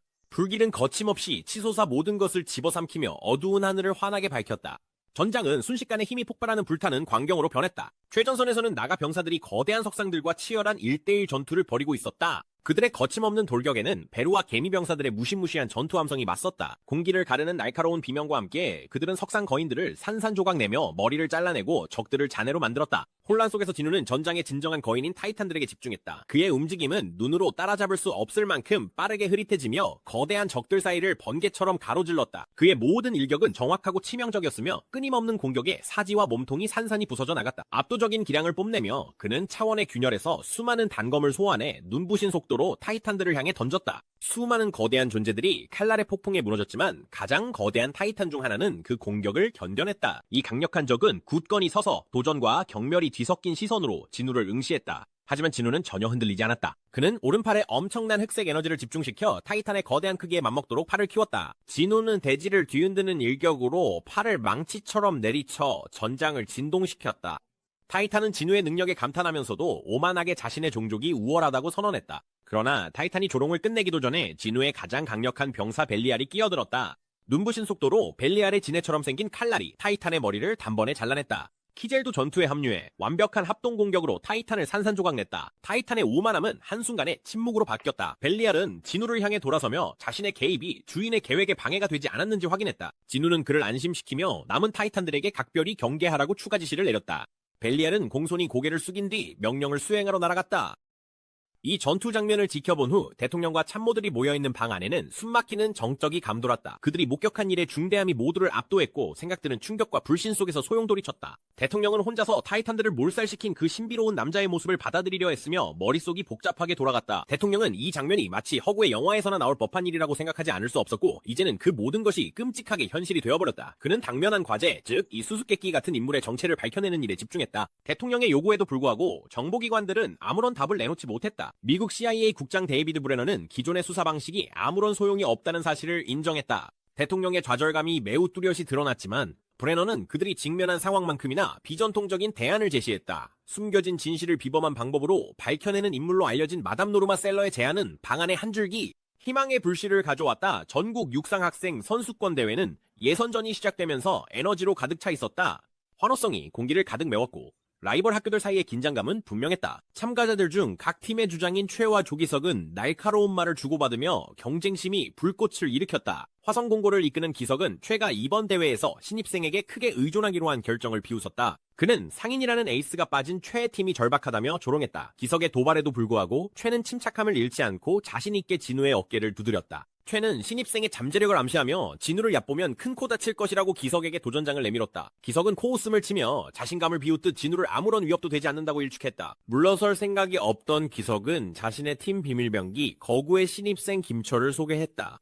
진우가 김철을 바라보자 그의 눈에 알아보는 기색이 번쩍였다. 그 얼굴, 그 존재감, 결코 착각할 수 없는 인물이었다. 김철의 내면에는 설명할 수 없는 강렬하고 압도적인 충동이 일었다. 진우에게 복종하고 싶은 알 수 없는 욕구였다. 그는 이 감정을 이해할 수 없었다. 자신과 같은 나이로 보이고 겉보기엔 평범한 사람이 어떻게 자신에게 이런 두려움을 불러일으킬 수 있단 말인가? 그는 이 감정을 떨쳐내려 애썼고 자신이 겁먹었을지도 모른다는 가능성을 결코 받아들이지 않으려 했다. 스스로를 증명하겠다는 결심으로 김철은 진우에게 공격적으로 다가갔다. 그의 혼란은 자신감과 모습 뒤에 숨겨져 있었다. 김철이 진우와 마주서자 군중들은 이 장면을 싸움의 전초전으로 받아들이며 환호하기 시작했다. 최와 다른 팀원들도 장난스럽게 진우에게 너무 세게 하지 말고 아무도 크게 다치지 않게 조심하라고 외쳤다. 진우는 김철과 함께 좀 더 조용한 곳으로 걸어갔고 그곳의 공기는 긴장감으로 무거웠다. 감정이 뒤엉킨 김철은 갑자기 진우의 옷깃을 움켜잡았다. 분노와 혼란이 폭발하며 그의 소나귀는 더욱 세졌지만 진우는 전혀 동요하지 않았다. 진우의 주위에 있던 그림자들이 꿈틀거리며 포효하기 시작했고 그 존재감은 부정할 수 없었다. 익숙한 목소리들의 메아리가 공간을 울렸다. 그림자 병사들은 오랜만에 만난 동료를 우렁차게 환영했고 그들의 말에는 섬뜩한 기쁨이 담겨 있었다. 변이 앞으로 나서서 김철을 직접 처리하겠다고 자청하며 이런 일이 다시는 일어나지 않도록 하겠다고 했다. 하지만 진우는 통제력을 드러내기 위해 말이나 행동이 필요하지 않았다. 그저 존재하는 것만으로도 그의 눈빛에 담긴 헤아릴 수 없는 깊이만으로도 김철을 압도하기에 충분했다. 젊은 남자는 얼어붙었고 온몸에 떨림이 퍼졌다. 그의 이해를 넘어선 무언가 깊은 것이 내면에서 요동쳤고 이내 주체할 수 없이 눈물이 흘러내리기 시작했다. 다리가 풀려 바닥에 주저앉았고 자신을 휩쓰는 감정을 도저히 이해할 수 없었다. 하지만 진우는 여전히 냉정했고 그의 생각은 오로지 집중되어 있었다. 진우는 이제 김철이 자신의 그림자 군단이 아니라 인간으로 살아가고 있다는 것을 알고 있었다. 더 이상 그들의 길이 교차할 이유는 없었다. 진우가 돌아서려 하자 김철이 떨리는 목소리로 그러나 단호하게 그를 불렀다. 그의 말에는 순수함과 당혹스러움이 뒤섞여 있었고 그는 이 압도적인 연결을 사랑과 비슷한 감정으로 오해했다. 진우는 예상치 못한 말에 잠시 멈춰섰다. 진우는 깊은 한숨을 내쉬며 오해를 끝내기로 결심했다. 손가락을 가볍게 튕기자 김철의 표정이 부드러워지고 그의 눈동자는 초점을 잃었다. 진우는 그의 앞에 서서 조작된 기억을 김철의 머릿속에 심어주었다. 거짓된 이야기는 단순하지만 충분했다. 이제 김철은 자신이 아버지의 먼 지인과 시비를 걸었다고 믿게 되었고 더 이상의 갈등은 불필요해졌다. 임무를 마친 진우는 김철을 뒤로 한 채 자신의 길을 계속 걸었다. 진우는 마음속으로 소년이 한때 세계의 수호자였던 과거를 인정하며 그 유산을 자랑스럽게 여기길 조용히 응원했다. 정신을 차린 김철은 혼란스러운 표정으로 주위를 둘러보았다. 방금 전에 강렬한 대면은 그를 어지럽게 만들었다. 세련된 검은색 세단이 평화로운 교회 주택가에 자리한 아담한 집 앞에서 천천히 멈춰섰다. CIA의 데이비드 브레넌 국장이 차에서 내려 집을 향해 걸어갔다. 신비로운 통찰력으로 유명한 노년의 수수께끼 같은 여성 노르마 셀러가 따뜻한 미소로 그들을 문 앞에서 맞이했다. 데이비드는 집안에서 은은하게 풍겨오는 음식 냄새를 알아차렸다. 노르마는 그들에게 또 다른 손님이 일찍 도착했다고 알렸지만 데이비드는 그 무심한 말에 자신의 목적이 흔들리지 않도록 했다. 그는 곧바로 오래 머물지 않겠다며 그녀에게 안심시키고 본론부터 말할 생각이었다. 그러나 그가 말을 꺼내기도 전에 노르마는 한 인물이 자신을 찾아온 뒤로 미래를 내다보는 능력이 사라졌다는 선제적인 말로 그를 놀라게 했다. 데이비드는 침착함을 유지하려 애쓰며 그녀가 언급한 죽음의 신을 떠올리며 어색하게 웃었다. 그러나 그녀의 태도는 전혀 흔들리지 않았다. 그녀는 더 이상 미래를 볼 수는 없지만 그가 찾는 답은 이미 과거에 자신이 본 적이 있다고 또렷하게 설명했다. 데이비드가 더 캐묻자 노르마는 단호하게 대답했다. 그녀는 그가 찾고 있는 사람의 정체를 알고 있었지만 그들에 대해 아무것도 밝힐 생각이 없다고 했다. 데이비드는 목소리를 높이며 문제의 남자가 저지른 일의 심각성과 그 정보가 왜 중요한지 강조하면서 점점 더 답답해했다. 그러나 노르마는 흔들림 없이 날카로운 목소리로 그의 말을 끊었다. 그녀의 목소리는 그의 항의를 단칼에 자르는 강철 같았다. 그녀는 그의 두 눈만으로도 진실을 볼 수 있었어야 한다고 날카롭게 상기시켰다. 그녀가 USB와 그 안의 내용물을 언급하자 데이비드는 그 자리에서 멈춰섰다. 그녀의 말은 그가 이미 보았지만 아마도 완전히 이해하려 하지 않았던 사실과 마주하게 만들었다. 데이비드는 그 압도적인 장면을 떠올리며 생각이 빠르게 스쳐 지나갔다. 영상 속 남자가 보여준 힘은 그 누구와도 비교할 수 없을 만큼 압도적이었다. 노르마의 차분한 목소리가 그의 몽상을 깨고 다시 현실로 이끌었다. 그녀는 놀라운 진실을 밝혔다.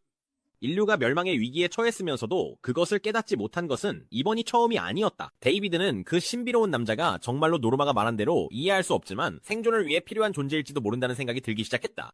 대화가 끝나갈 무렵 데이비드는 마지막으로 무거운 질문을 던졌다. 그는 노르마를 바라보며 영상 속 남자가 인류에게 위협이 되지 않는다는 것을 보장할 수 있느냐고 물었다. 노르마는 평온한 표정을 잃지 않은 채 그 남자는 전혀 위협이 되지 않는다고 자신있게 확신시켰다. 그녀의 확신은 흔들림이 없었고 데이비드는 그녀의 대답을 받아들일 수밖에 없었다. 이제 이 문제를 더 이상 파고들지 않기로 결심한 데이비드는 고개를 끄덕이며 자리를 떠날 준비를 했다. 그는 당분간 노르마가 그 남자를 안다고 주장한 사실을 잊기로 했다. 그가 문을 나서려는 순간 노르마의 따뜻한 목소리가 마지막으로 그를 그를 멈춰 세웠다. 노르마는 이제 무거운 진실을 전하는 이가 아니라 할머니 같은 다정한 환대의 모습으로 갓 구운 쿠키를 건넸다. 데이비드는 예상치 못한 호의의 미소를 지었지만 정중하게 사양했다. 그가 도착한 이후 처음으로 두 사람 사이의 공기가 한결 가벼워졌다. 노르마의 어린 손자가 나타나 기쁘게 데이비드를 문까지 안내하겠다고 나섰다. 그 소녀는 국장님을 좋아해서 그의 손을 잡고 순수한 열정으로 밖으로 이끌었다. 바로 그때 뒤로 넘긴 금발머리의 키 크고 위압적인 남자가 막 떠난 CIA 국장이 마음에 들지 않는다며 무심하게 한마디 했다. 그는 셀러 부인이 원한다면 그 노인에게 본때를 보여주겠다고 제안했다. 하지만 그녀는 그의 대담한 제안을 부드럽지만 단호하게 그가 파이터로서 얼마나 위태로운 입장에 있는지 상기시켰다. 한 번의 실수로도 그는 자신의 인생을 만들어준 스포츠에서 실격당할 위험이 있었다.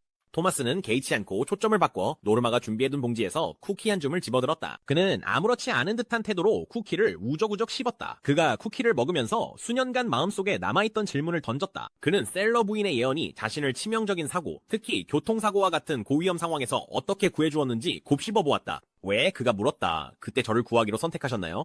셀러 부인은 잠시 생각을 정리하려는 듯 창밖을 바라보았다. 그녀의 대답은 나왔을 때 단순하면서도 깊은 의미를 담고 있었다. 토마스는 전생에 많은 선행을 했다고 했다. 그 말에 그는 잠시 말을 잃었다. 그녀가 정말 그에 대해 말하고 있는 걸까? UFC 경기장에서 종종 악마라고 불리던 바로 그 토마스 안드레 말이다. 그 생각은 거의 우스꽝스럽게 느껴졌지만 그녀의 목소리에 담긴 진심이 그를 멈칫하게 만들었다. 호기심이 생긴 토마스는 더 깊이 파고들기로 했다. 그는 영상 속 남자, 그 수수께끼 같은 인물에 대해 물었다. 그런 남자가 그녀의 관심을 받을 만한 무슨 일을 했던 것일까? 셀러 부인의 대답은 경외심을 불러일으키면서도 수수께끼 같았다. 그 남자는 세상을 구한 사람이었다. 토마스는 그녀가 진지한 건지 농담을 하는 건지 알 수 없었지만 그 모호함이 그녀와의 대화를 더욱 즐겁게 만드는 요소였다. 마침내 토마스는 세상을 구한 영웅이 지금은 무엇을 하고 있을지 물었다. 셀러 부인은 잠시 생각에 잠기더니 그 영웅은 어딘가에서 그저 젊음을 만끽하고 있을 거라고 말했다.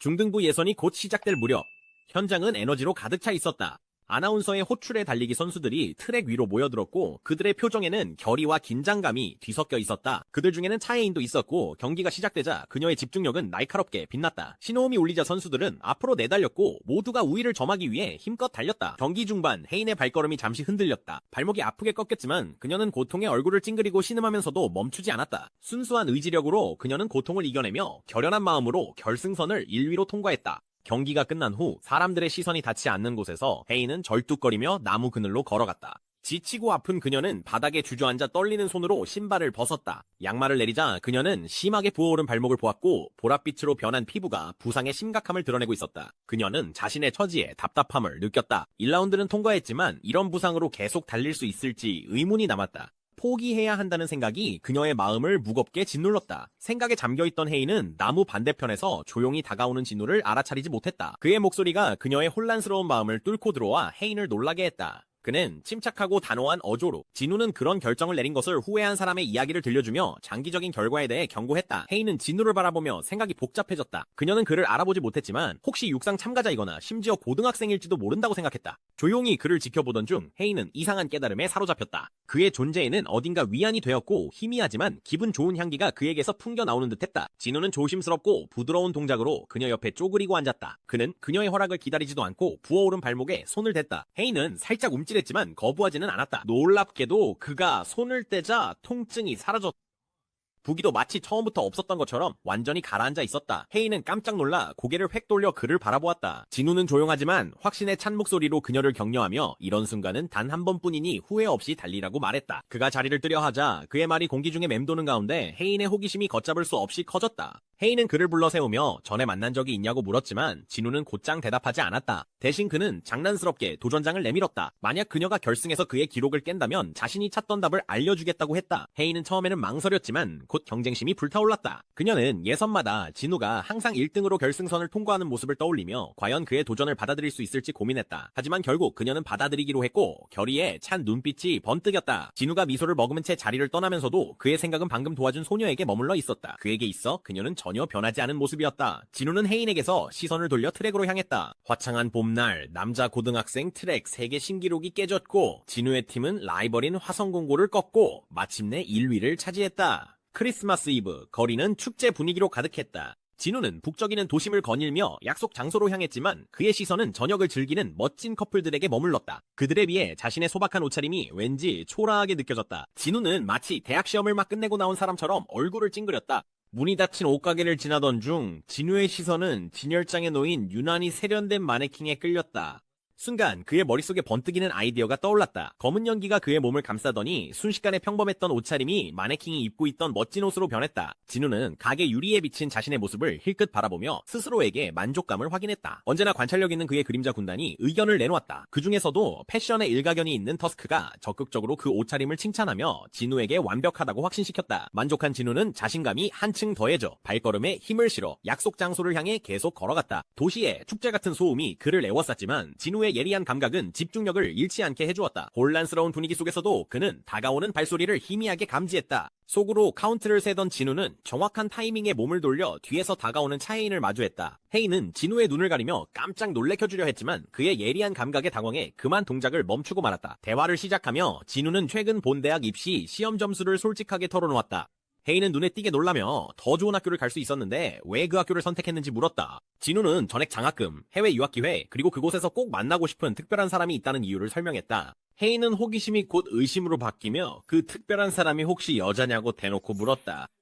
진우는 장난기 가득한 표정으로 대답을 애매하게 돌려 말하기 전에 일부러 침묵을 길게 늘여 자신만의 재미를 즐겼다. 혜인의 반응은 정말 귀여웠다. 그녀는 입을 삐죽 내밀며 호기심과 살짝 짜증이 섞인 표정을 지었다. 혜인은 환하게 미소를 지으며 진우에게 예전 약속을 상기시켰다. 그녀는 장난기 가득한 자신감으로 길 아래에 있는 나무까지 달리기 시합을 하자고 진우에게 도전장을 내밀었다. 진우는 그녀의 갑작스러운 도전에 재밌어하며 혜인이 내건네기를 들었다. 혜인은 진우의 마음속에 있는 모든 것, 특히 아까 말한 그 여자가 정말 특별한 사람인지, 그리고 무엇보다도 그들이 육상 대회 전에 어디선가 만난 적이 있는지에 대한 답을 원했다. 진우는 시합에 동의하며 고개를 끄덕였고 그녀를 진지하게 받아들일 준비가 되었음을 알렸다. 하지만 진우가 반응하기도 전에 혜인은 한 걸음 다가와 그의 목에 자신의 목도리를 감아 놀라게 했다. 그녀는 속삭였다. 나를 좋아하면 움직이지 마. 그리고 그의 눈을 바라보며 혜인은 천천히 나무 쪽으로 걸어가기 시작했다. 진우는 어쩔 수 없이 과거를 떠올렸고 이 내기가 시작도 하기 전에 이미 자신이 졌다는 사실을 깨달았다. 언제나 관찰력이 뛰어나고 흥분하기 쉬운 그림자 군단은 일제히 다양한 반응을 터뜨렸다. 몇몇은 그를 응원했고 다른 이들은 그들의 왕이 이렇게 단순한 시합에서 질 수 있다는 사실에 믿기지 않는다는 표정을 지었다. 진우는 그들의 장난에 고개를 저으며 주변에 다른 사람이 이 소란을 목격하지 않는지 두리번거렸다.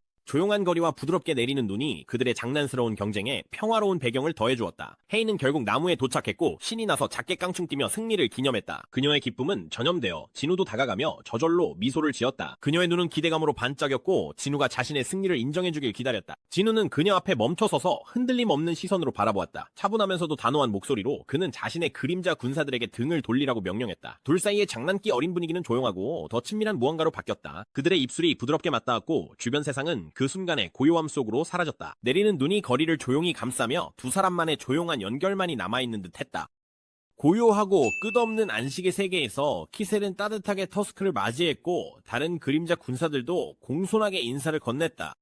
터스크는 열정적으로 그들의 인사에 화답했지만 이 세계의 시간 없는 특성에 대해 언급하지 않을 수 없었다. 밤과 낮의 흐름이 없는 이곳에서는 아침이라는 개념조차도 추상적으로 느껴졌다. 그림자 군사들에게 휴식은 풍족했고 왕이 부르기 전까지는 자연스러운 상태였다. 터스크가 그림자 군대에 많은 이들이 누리는 평화로운 잠에 대해 생각하고 있을 때 마치 그의 생각을 읽은 듯 베루 원수가 나타났다. 두 사람의 시선이 마주치자마자 베루의 웃음소리가 날카롭고 곤충 같은 소리로 터져나왔지만 그 안에는 동료애가 가득 담겨 있었다. 터스크도 함께 웃기 시작했고 그들의 웃음은 점점 퍼져나가며 이 세계에 울려 퍼졌다. 베루의 장난기 어린 표정은 무언가 성공했다는 신호였고 터스크의 기대감도 한층 높아졌다. 베루는 멋지게 손짓하며 그동안 숨기고 있던 물건을 드러냈다. 그것은 그들의 왕이 한때 입었던 후드 재킷을 정교하게 본떠 만든 로브였다. 터스크는 그 솜씨에 감탄을 금치 못하며 세심하게 만들어진 로브를 경이롭게 바라보았다. 그는 베루에게 감사를 전했고 베루의 얼굴에는 자부심이 가득했다. 실용적인 사고를 가진 베루는 터스크가 들고 있던 구슬을 지팡이로 바꿔보자고 제안했다. 이는 그의 역할에 더 어울리고 상징적인 무기였다. 터스크는 그 제안의 현명함을 즉시 알아차렸다. 그의 우렁찬 목소리는 근처에 있던 수염, 난 드워프 장인들에게 닿았다. 이들은 솜씨로 명성이 자자한 이들이었다. 장군의 방문에 대한 그들의 반응은 경애와 긴장감이 뒤섞여 있었다. 그들은 깊이 허리를 숙여 인사하며 터스크가 자신의 요청을 설명하는 말을 경청했다. 연로한 드워프는 얼굴에 흥분이 가득 번지며 터스크에게 자신들이 준비가 되어 있음을 확신시켰다. 그는 왕이 하사한 신성한 목재가 있다고 언급했다. 그 목재는 오랫동안 쓰임을 기다려온 것이었다. 광활하고 끝없는 휴식의 세계에서 터스크는 그곳 주민들 사이에 놀라운 조화를 관찰했다. 이 영역에는 거의 1000만 명에 달하는 병사들이 거주하고 있었고 모두가 각자의 방식으로 기여하며 독특한 균형을 이루고 있었다. 이 병사들은 군주의 정신과 깊이 연결되어 있었고 군주의 힘이 커질수록 점차 변화해갔다. 한때 파괴에 이끌렸던 그들의 마음은 이제 인간의 감정, 연민, 동료애 그리고 호기심을 받아들이기 시작했다. 이 변화는 혁명적이었다. 한때 전쟁의 빈 껍데기였던 병사들은 이제 단순한 순간들에서 기쁨을 찾고 쉬고 훈련하며 대화하고 심지어 인간처럼 다투기도 했다. 터스크는 이 예상치 못한 진화에 감탄하며 자신이 결코 상상하지 못했던 세계를 보여준 왕에게 감사했다. 차갑고 무감각했던 존재는 이제 활기차고 역동적인 공동체로 대체되었다. 터스크의 군주에 대한 충성과 존경은 더욱 깊어졌고 그의 가슴은 자부심으로 가득 찼다. 분주한 활동 속에서 터스크의 하루는 드워프들이 만든 지팡이를 받으면서 흥미진진하게 전개되었다. 이제 지팡이 꼭대기에 장착된 탐욕의 구체가 눈부시게 빛났다.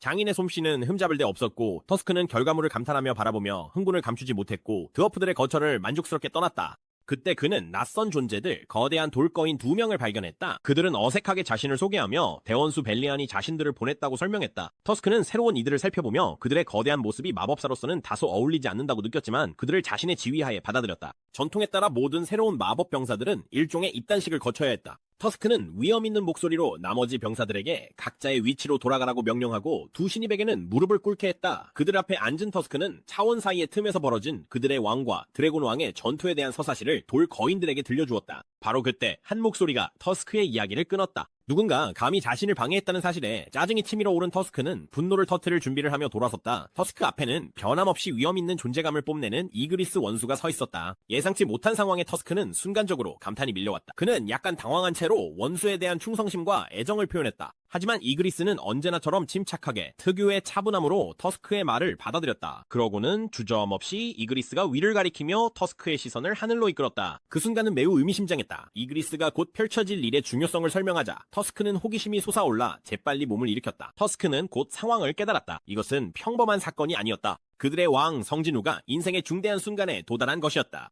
터스크는 열정적으로 벌떡 일어섰다. 그의 시선은 안식의 세계의 광활한 하늘에 고정되어 있었다. 이 세계만의 독특한 마법이 하늘을 거대한 스크린으로 바꿔 그들의 왕이 겪는 일들을 중계하고 있었다. 터스크는 진우가 차이인과 만나는 장면을 보자 그의 흥분은 주위로 퍼져나갔다. 그는 크게 환호했고 그의 목소리는 그림자 군단 전체에 울려 퍼졌다. 병사들은 왕의 감정에 민감하게 반응하며 그와 깊이 연결되어 있었기에 똑같이 화답했다. 그들은 하나가 되어 팔을 들어올리며 축하의 함성을 터뜨렸다. 그들에게 있어 왕의 기쁨과 승리는 곧 자신의 것이었다. 분위기가 에너지로 가득 차오르는 가운데 이그리트는 침착함을 유지하며 내면의 생각에 잠겼다. 그는 군주들의 힘으로 형성된 차원에서 처음 진우를 만났던 순간을 떠올렸다.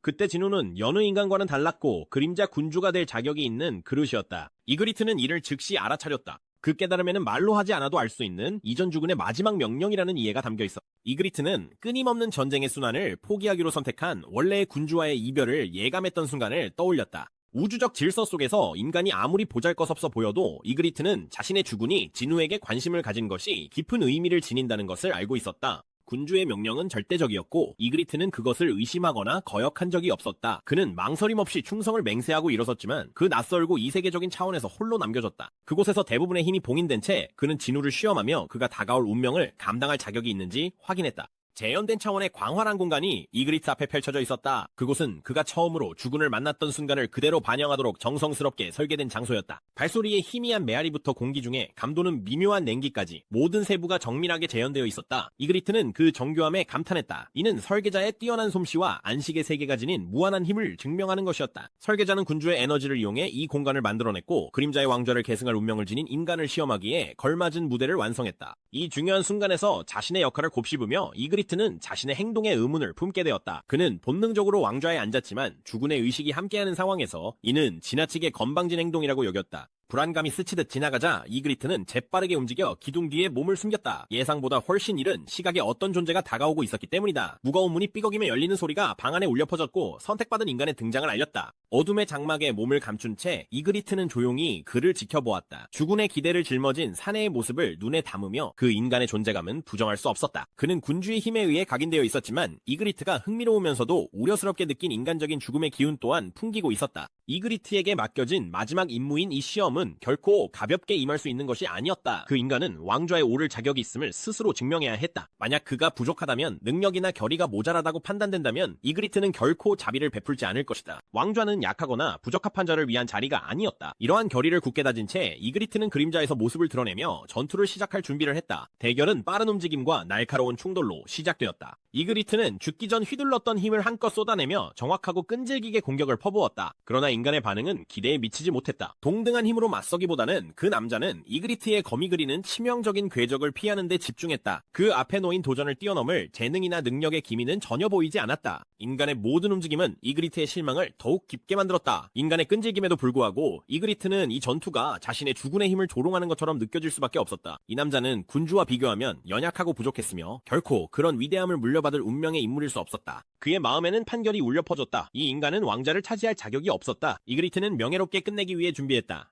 빠르고 자비로운 죽음을 선사할 생각이었다. 그러나 마지막 일격을 가하기 위해 검을 들어 올리는 순간 그는 뜻밖의 사실을 깨달았다. 인간은 아직 항복하지 않았던 것이다. 모든 역경을 딛고 그는 계속해서 맞서 싸웠고 그의 눈은 결의로 불타올랐다. 단순히 검을 막는 행동이 아니었다. 결코 굴복하지 않으려는 강한 의지가 이그리트를 당황하게 만들었다. 그 남자의 시선 속에서 이그리트는 자신의 주군을 어렴풋이 비추는 모습을 보았다. 잠깐 스쳐 지나가는 닮은 꼴이었지만 그것만으로도 그의 판단을 멈추기에 충분했다. 둘 사이의 힘의 차이는 부정할 수 없었다. 모든 면에서 이그리트가 우위를 점하고 있었다. 이것은 시험이었고 그의 능력치는 인간을 훨씬 능가했지만 그는 패배했다. 부주의였던 것일까? 아니면 그 이상이었던 걸까? 인간의 끈질긴 결의가 기적을 만들어냈다. 그것은 힘이나 기술만으로는 설명할 수 없는 일이었다. 이그리트는 처음이자 마지막으로 자신의 주군이 실패할 수도 있다는 사실에 묘한 안도감을 느꼈다. 그의 한편에서는 이기적으로 인간이 실패하기를 바랐다. 그렇게 하면 군주가 조금 더 오래 자신의 주군으로 남을 수 있었기 때문이다. 하지만 그 남자는 그 기대를 깨뜨렸다. 제한된 조건에도 불구하고 그는 승리했고 이그리트는 그 결과를 받아들일 수밖에 없었다. 그는 패배했지만 그 패배를 통해 새로운 주인에게 소중히 여겨지게 되었다. 시간이 흐르면서 이그리트는 인간을 단순한 지배자가 아니라 동료이자 친구로 여기게 되었다. 그들은 수많은 전투를 함께 치르며 매번 싸울 때마다 유대가 더욱 깊어졌다. 진정한 주인의 부름을 기다려온 원래의 그림자 군단이 합류하면서 그들의 전력은 무적이 되었다.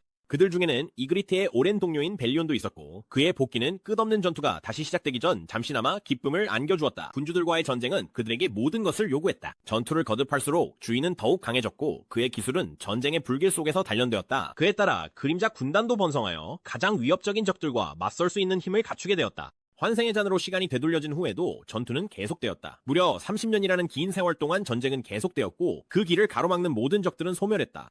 남은 유일한 적은 무시무시한 파괴의 군단뿐이었다. 이그리트가 드래곤 군단을 압도적인 정확함으로 베어넘길 때 고대 드래곤 중 하나인 그라노드가 그에게 말을 걸었다. 기력이 다한 그라노드는 가슴에 밝힌 검을 움켜쥔 채 한때 그림자 군주의 군단에서 자랑스러운 날개였던 이그리트가 이제는 새로운 인간 군주를 섬기고 있다며 그의 충성을 조롱하며 물었다. 그라노드의 말은 이그리트의 생각을 꿰뚫었고 그는 자신이 깊이 묻어두었던 진실과 마주할 수밖에 없었다. 잠시 동안 이그리트는 침묵 속에 서서 죽어가는 드래곤을 내려다보았다. 그라노드의 말이 옳았다. 그는 잊고 있었다. 그의 옛 주인 그림자 군주의 기억은 시간이 흐르며 점차 희미해졌다. 언제부터 이렇게 된 걸까? 언제부터 그의 충성과 생각이 완전히 새로운 주군에게 바쳐지게 된 걸까? 곰곰이 생각할 필요도 없었다. 전쟁의 짐을 내려놓고 이 시대에서 평범한 삶을 선택한 그리드와 아이언과는 달리 이그리트는 여전히 자신의 주인 곁을 지키고 있었다. 한때 이전 군주에게 묶여있던 그의 충성심은 이제 새로운 왕에게 단단히 뿌리내리고 있었다. 그는 기사였고 검이었으며 그림자 군단의 한쪽 날개였다. 이것이 그의 정체성이었고 흔들림 없으며 영원했다. 마침내 전쟁이 끝나자 이그리트와 그림자 군단은 무사히 주인의 세계로 돌아왔다. 삶은 낯선 평온 속에 안착하는 듯 했지만 이그리트의 주군에 대한 봉사는 계속되었다. 이제 더 이상 검으로 싸우지 않는 그의 왕은 새로운 종류의 싸움, 즉 자격시험에 들어섰다. 이그리트는 그림자 속에서 주인의 노력을 지켜보았다. 중학교에서 잦은 결석으로 퇴학당했던 젊은 왕은 이제 이 새로운 전투를 위해 공부하는 도전에 직면했다. 모의고사에서 거의 만점에 가까운 점수를 받으면서도 가끔씩 집중력이 흐트러져 작은 실수를 하기도 했다. 바로 그럴 때마다 이그리트는 조용히 도움을 주었고 그의 흔들림 없는 규율과 날카로운 두뇌는 매우 소중한 자산이 되었다. 이 일에 있어 누가 그의 주군을 도울 수 있겠는가? 확실히 거대한 책으로 전장에는 어울릴지 몰라도 공부방에는 맞지 않는 대원수 벨리온은 아니었다. 또한 곤충과 같은 경향 때문에 지능이 가려진 베루 사령관도 마찬가지였다. 오직 기사 아카데미를 수석으로 졸업한 이그리트만이 이처럼 세련되고 규율 잡힌 도움을 줄 수 있었다. 이그리트에게 있어 주군의 전장은 곧 자신의 전장이었다. 왕이 싸우는 곳이라면 어디든 그는 따를 것이다. 검이 부딪히는 전장이든 필기시험이라는 새로운 도전이든 그의 임무는 변함없었다. 주군이 새로운 형태의 전장에 발을 들이면서 이그리트는 자신의 충성과 봉사의 영광스러운 삶이 조금 더 이어질 것임을 알았다. 그는 주군의 기사였고 자신의 삶은 주군에게 속해 있는 한 왕이 계속 싸우는 한 목적과 함께 빛날 것이었다. 진우는 중요한 무언가를 간과하고 있었다. 비록 그가 자신의 기억을 직접적으로 공유하지는 않았지만 전생에 상위 존재들과 연관이 있었던 몇몇 사람들이 있었다. 이른 아침 일고는 아들이 방에서 눈물을 흘리며 나오는 것을 알아차렸다. 걱정이 된 그는 본능적으로 손을 뻗어 진우의 어깨에 위로의 손길을 얹었다. 그 단순한 접촉만으로도 일곤의 전생의 기억이 홍수처럼 쏟아져 들어와 그의 머릿속에 생생하게 펼쳐졌다. 그 짧은 순간 동안 일곤은 이전 시간대의 장면들을 보았다. 그는 자신이 진우와 다시 만나기를 간절히 바라는 모습을 보았고 후회의 말들이 그의 영혼을 울리며 메아리치는 소리를 들었다. 그 기억들은 아버지로서 저질렀던 실수들에 대한 깊은 슬픔을 전해주었다. 장면들이 되감기고 다시 시작되자 일곤은 이것이 환생의 잔이 시간 자체를 되돌린 결과임을 깨달았다. 진우는 눈물을 닦고 미소를 지으며 그 순간을 나쁜 꿈쯤으로 넘겼다. 하지만 일고는 마음속에서 밀려오는 감정을 억누르기 위해 애썼다. 그는 눈물을 참으며 시선을 끌지 않으려고 신문으로 얼굴을 가렸다. 아들은 자신의 기억을 모른 채 남아있는데 진실을 알고 있는 자신이 짊어진 짐이 무겁게 느껴졌다. 그날 늦게 일고는 지배자의 사자 중 한 명을 만났다. 그 사자는 진우의 여정을 지켜본 사절이었다. 사절은 진우가 이 세계에 남기로 한 결정을 확인해 주었다. 진우에게 이곳에서 보내는 모든 순간, 모든 초가 소중했다. 그림자 군주는 이 시간대에서의 삶을 받아들이고 그 무엇보다도 소중히 여겼다. 일곤은 사절이 지배자들을 대신해 감사를 전하며 진우의 희생과 일곤의 변함없는 역할을 인정하는 말을 귀 기울여 들었다. 사절은 일곤이 간직한 기억의 무게를 느끼고 도움을 제안했다. 일곤은 잠시 생각에 잠긴 뒤 진심 어린 부탁을 전했다. 그는 이전 시간대의 기억을 지워달라고 요청했다. 그에게 과거에 일어났던 일에 대한 지식은 무거운 짐이었고 특히 진우가 언제나 예민하게 아버지의 마음속에 남아있는 진실을 감지할 수 있었기에 더욱 그랬다. 일곤은 평범한 아버지가 되고 싶었다. 오직 아들의 현재와 미래에만 집중할 수 있는 그런 아버지 말이다. 일곤에게 진우는 단순히 그림자 군주가 아니라 소중한 자식이었다. 사자는 일곤의 요청을 들어주기로 동의했다. 일곤이 카페를 떠나면 그의 과거 기억은 완전히 초기화될 것이다. 사자는 자리를 떠나며 일곤을 과거의 무게에서 해방시켰고 진우가 지키기로 선택한 삶에서 헌신적인 아버지로서의 역할을 받아들일 수 있도록 준비시켰다. 시간이 흐르면서 대학 카페의 활기찬 분위기가 에너지로 가득 찼다. 신입생들이 환영회에 모여 함께 술을 마시고 이야기를 나누며 웃고 떠들었다. 그들 중에는 진호도 있었는데 그는 군중 속에서 긴장한 채 앉아 있었다. 부유한 집안에서 호화로운 삶을 살아왔음에도 불구하고 진호는 어딘가 어색함을 느꼈다. 냉동 삼겹살을 파는 소박한 식당의 낯선 분위기가 이상하게도 익숙하게 느껴져 진호의 마음속에 대자비 같은 감정을 불러일으켰다. 진호의 선배이자 친근하고 다정한 동급생이 그의 긴장을 풀어주려 애쓰며 모임을 잘 이끌어가는 방법에 대해 조언을 건넸다. 선배는 학과에서 가장 카리스마 있고 위압적인 인물에 대해 언급했는데 그 사람은 존재만으로도 후배들을 불편하게 만들 수 있었다. 이런 묘사는 진우에게 아버지를 떠올리게 했다. 아버지는 분위기만으로도 존경과 두려움을 동시에 불러일으키는 사람이었다. 선배는 이어서 모두가 아는 이름 차혜인에 대해 이야기했다. 그녀는 많은 이들이 존경하는 스타 운동선수이자 전설적인 선배의 여자친구였다. 이처럼 강력하고 존경받는 인물에 대한 생각은 진우를 더욱 불안하게 만들었지만 그는 군중 속에서 어울리기 위해 최선을 다했다. 갑자기 성진우가 카페에 들어와 진우의 테이블로 다가왔다. 진우는 코트를 벗고 진우 옆에 앉았다. 진호는 진우의 존재감에 눌려 방금 전까지의 불안한 생각들이 순식간에 가라앉는 것을 느꼈다. 선배는 분위기가 달라진 것을 감지하고는 재빨리 자리를 떴고 진호는 진우와 단둘이 남게 되었다. 진우는 진우에게 술을 따라 건넸다. 진호는 긴장한 채로 잔을 받아들며 술을 잘 마시지 못하는 자신을 다잡았다. 하지만 한 모금 마셔보니 그것은 술이 아니라 훨씬 더 가벼운 사이다였다. 진우의 행동은 단순했지만 그 안에는 진우를 편안하게 해주는 배려가 담겨 있었다. 진우는 누구에게도 주량을 넘겨 억지로 술을 권하지 않는다고 설명했다. 진우는 망설임 없이 진우를 성우라고 불렀다. 낯선 만남임에도 불구하고 그 이름이 입에 자연스럽게 붙는 것이 이상하게 느껴졌다. 건배를 위해 잔을 들어 올리면서 진우는 자신도 모르게 따뜻함과 동료애를 느꼈다. 마치 진우의 존재가 자신도 몰랐던 빈자리를 채워준 것만 같았다. 진우는 분주한 거리를 목적지를 향해 힘차게 걸어갔다. 그의 휴대폰이 울리며 발걸음에 리듬을 깨트렸다. 그날 학과실에 없던 진우의 부재를 궁금해하는 친구의 전화였다. 진우는 중요한 일이 생겼다고 설명하며 아무렇지 않게 오후 수업 출석을 대신해달라고 친구에게 부탁했다. 친구는 놀란 기색이 역력했고 진우가 어디에 있는지 물었다. 진우는 대학병원 실습이라고 얼버무리며 전화를 끊어 더 이상 캐묻지 못하게 했다. 그가 계속 걸어가던 중 한 어린 소녀가 지나가며 속삭이듯 생각을 중얼거렸다. 그녀는 대학 입시에 합격한 후 서울 생활에 적응하고 있었고 부산 사투리와 간호학과에서 쏟아지는 영어 용어들에 힘들어하고 있었다. 주변에 잘 어울릴 수 있을지에 대한 걱정이 머릿속을 맴돌았지만 진우를 발견하자 뭔가 그에게 시선이 끌렸다. 자신도 모르게 그녀는 진우를 불러세웠다. 진우가 돌아서자 그녀는 자신이 왜 그런 행동을 했는지 망설이며 머뭇거렸다. 그의 존재에서 어딘가 익숙한 느낌이 희미하게 느껴졌지만 그녀가 혹시 전에 만난 적이 있냐고 묻자 진우는 그렇지 않다는 듯 담담하고도 멀어진 표정으로 대답했다. 당황한 그녀는 재빨리 고개를 돌리며 낯선 사람에게 충동적으로 말을 건 자신을 속으로 나무랐다. 그녀는 진우가 자신을 어떻게 생각할지 걱정했다. 이상한 단체에 끌어들이려는 사람으로 보였을까? 아니면 다른 꿍꿍이가 있는 사람처럼 보였을까 생각했다. 진우는 그녀가 당황해 물러나는 모습을 재미있게 바라보며 옅은 미소를 짓고 길을 걸었다. 목적지가 시야에 들어왔다. 바로 병원이었다. 고요하면서도 나름의 독특한 에너지로 분주한 곳이었다. 건물은 높고 조용하게 서 있었지만 내부는 활기로 가득 차 있었다. 그 벽 너머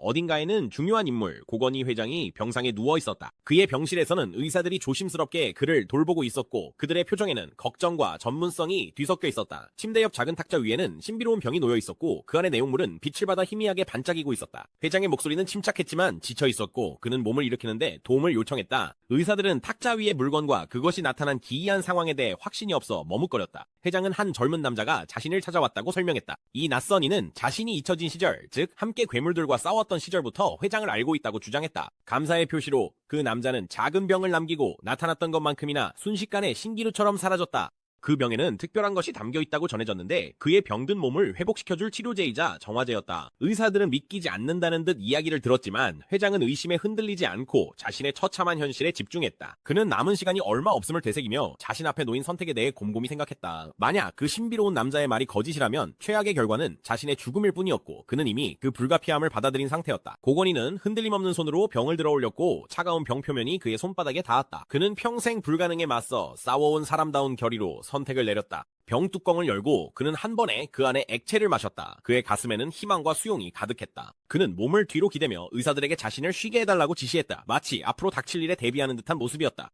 시간이 조용히 흘렀고 이윽고 고건희는 천천히 몸을 움직였다. 그의 가슴에는 이상한 온기가 퍼지기 시작했다. 눈부신 빛이 거의 이 세상 것이 아닌 듯한 빛이 그의 시야를 가득 채웠다. 마치 다른 세계의 일부가 그를 만지기 위해 다가온 것 같았다. 빛이 서서히 사라지자 회장은 창가로 시선을 돌렸다. 창문 너머로 부드러운 햇살이 방 안으로 쏟아지고 있었다. 그는 햇살의 따스함에 감탄하며 혼잣말로 중얼거리면서 옅은 미소를 지었다. 다가오는 겨울과는 어울리지 않는 온기였지만 오히려 위안이 되었고 마치 그의 인생에 새로운 장이 열릴 것만 같았다. 오랜만에 처음으로 희망이 방 안을 가득 채웠다.